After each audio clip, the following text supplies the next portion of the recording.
السلام علیکم، میرا نام محمد نواز، میرا تعلق پاکستان گلگت بلتستان سے۔ شروع کرتا ہوں اللہ کے نام سے جو بڑا مہربان نہایت رحم کرنے والا ہے۔ غزوہ بنی قریظہ۔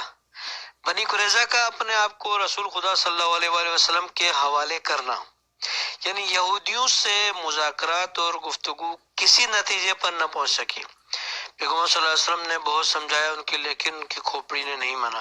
کچھ دن تک انہوں نے اپنے آپ کو رسول خدا کے حوالے کرنے سے صاف انکار کر دیا۔ یہودیوں نے، وہ سمجھتے تھے کہ مسلمان ہار کر واپس چلے جائیں گے۔ رسول خدا صلی اللہ علیہ وسلم نے لشکر اسلام کو آمادہ رکھا، جنگ کے لیے تیار رہنے کا حکم دیا کہ حملہ کر کے ان کے قلعے کو فتح کیا جائے۔ ہر حال میں رسول صلی اللہ علیہ وسلم نے اپنے فوج کو تیار رکھا۔ یہودیوں نے سمجھ لیا کہ لشکر اسلام کا حملہ اور ان کی کامیابی یقینی ہے۔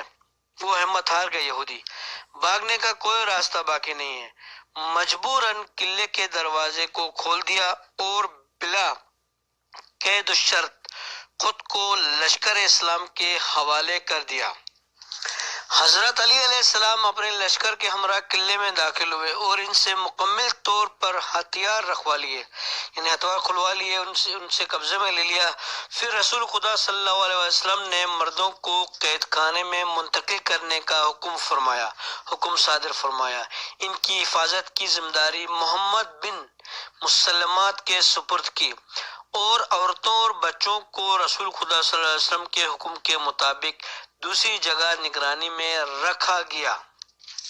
جب یہودی مکمل طور پر مسلمانوں کے قبضے میں آ گئے، وہ قید ہو گئے، تو اب ان سے کوئی چارہ نہیں تھا ان کے پاس۔ انہوں نے رسول صلی اللہ علیہ وسلم سے گزارش کی کہ بنی قریظہ کے یہودی، کیونکہ قبیلہ اوس کے ہم پیمان تھے، لہٰذا انہوں نے پیشکش کی کہ ان کے بارے میں سعد بن معاذ فیصلہ کرے۔ وہ لوگ اس فکر میں تھے کہ شاید گزشتہ دوستی کی بدولت سعد بن معاذ ان کی سزا میں تخفیف کے قائل ہو جائیں گے۔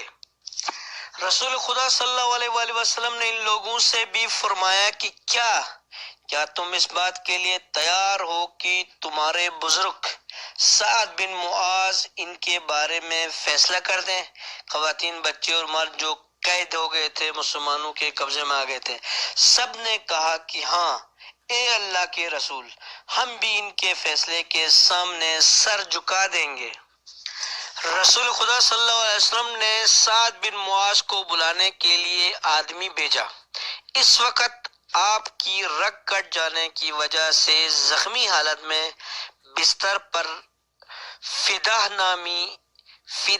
نامی عورت کے خیمے میں پڑے تھے، اس عورت نے جنگی مجروحین کی خدمت کے لیے اپنی زندگی وقف کر دی تھی۔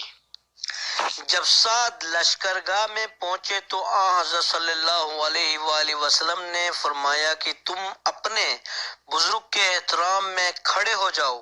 حاضرین اٹھ کھڑے ہوئے۔ سعد نے رسول صلی اللہ علیہ وسلم کے عدالت پر مبنی حکم کے بعد مہاجر و انصار سے یہ عہد لیا کہ وہ جو حق سمجھیں گے اس کا اجرا ہوگا، جو حق سمجھیں گے اسلام کے مطابق وہ فیصلہ کریں گے، اور بنی قریظہ کے یہودیوں نے بھی اس کو قبول کر لیا۔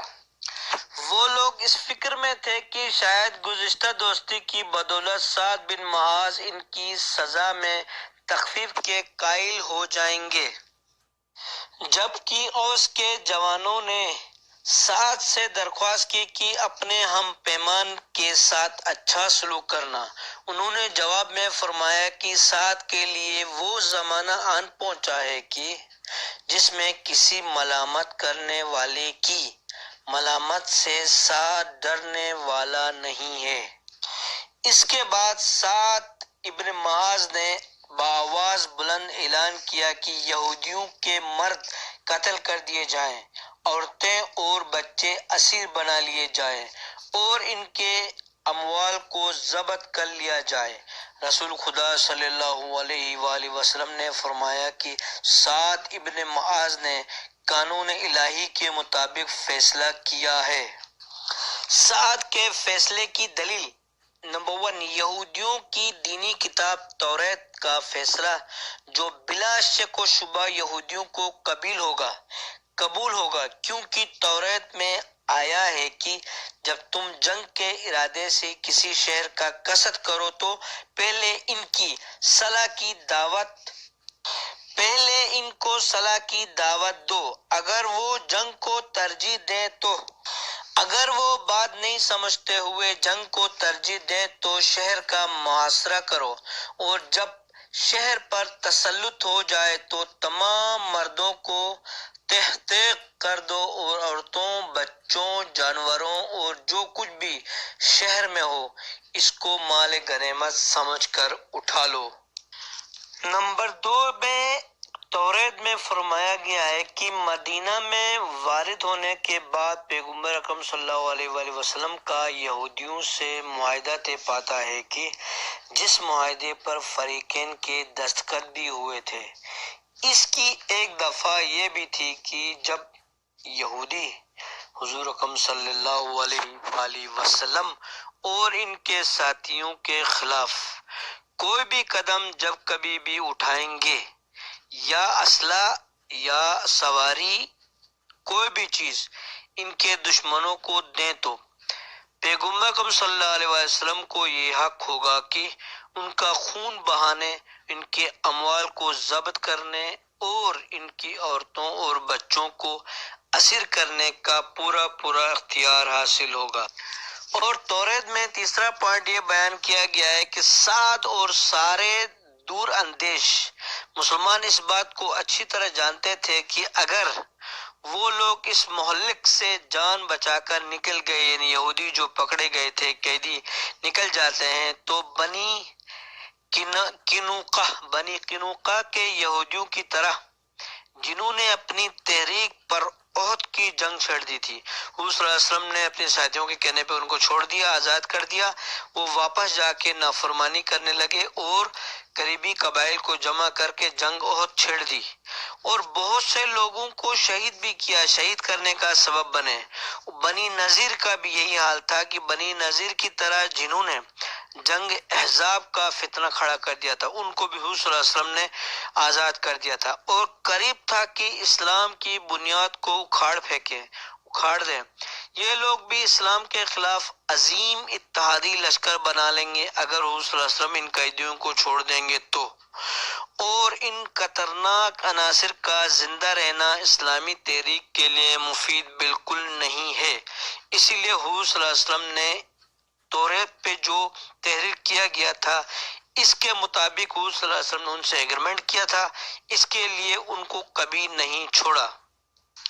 رسول خدا صلی اللہ علیہ وسلم نے حکم دیا کہ اسیروں کے ساتھ اچھا سلوک کیا جائے، اور پھر آپ صلی اللہ علیہ وسلم کے حکم کے مطابق خندق کھودی گئی اور 700 بدبخت جنگجو یہودیوں جو صلح و آشتی جیو اور جینے دو کے خصوصی سلوک کے باوجود، حضور صلی اللہ علیہ وسلم نے ان کو آفر دی تھی جیو اور جینے دو کے باوجود پیمانہ شکن کے ذریعے مسلمان کو نیست و نابود کر دینے کا ٹرائی کرتے، کوشش کرتے رہتے تھے اپنے دور کے مطابق۔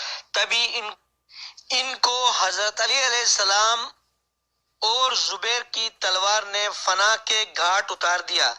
کچھ لوگ قبیلہ اویس کے افراد کے ذریعے ہلاک ہوئے۔ جی ہاں، اے شکنی کرنے والا ضرور کیفے کردار تک پہنچتا ہے۔ قتل کیے جانے والوں میں وہ عورت بھی تھی جس نے محاصرے کے دوران قلعے کے اوپر سے پتھر گرا کر خلاد بن سوید کو شہید کر دیا تھا۔ اس کے بعد الحمدللہ مدینہ خائن عناصر کے وجود اور مسلح داخلی اور دوانی کرنے والے اس گروہ سے پاک و پاکیزہ ہو گیا، اور جو ملک میں رہ کر دوسروں کے مفاد، یعنی ملک کے دشمنوں، اسلام کے دشمنوں کے حق میں کام کرتے تھے، ملک کے ساتھ غداری کرتے تھے، اس کے بعد رسول خدا صلی اللہ علیہ وآلہ وسلم نے مال غنیمت کا خمس نکالنے کا حکم دیا، اور خمس نکالنے کے بعد بقیہ مال مجاہدین کے درمیان تقسیم کروا دیا۔ اس کے بعد رسول خدا صلی اللہ علیہ وسلم نے مال غنیمت کا خمس نکالنے کے بعد بقیہ مال مجاہدین کے درمیان تقسیم کر دیا۔ پھر آپ نے سعد بن عبادات کو بنی قریظہ کے اسیروں کے ساتھ شام بھیجا تاکہ ان کو بھیجنے کے بعد سپاہ اسلام کے لیے گھوڑے اور اسلحہ مہیا کریں۔ یہ جنگ 8 ذی الحج 5 ہجری قمری بمطابق 2 مئی 627 عیسوی کو تمام ہوئی۔ یہ جو واقعہ میں نے آپ کو سنایا ہے یہ تاریخ اسلام کتاب سے میں نے لیا گیا ہے۔ اس کا پیج نمبر ہے 213 سے 214 تک، اگر کسی کو دیکھنا ہو تو دیکھ سکتا ہے۔ اپنا خیال رکھیے گا، میرے چینل کو لائک اور سبسکرائب کیجیے گا۔ بہت شکریہ، تھینک یو دوستوں، شیئر کیجیے گا۔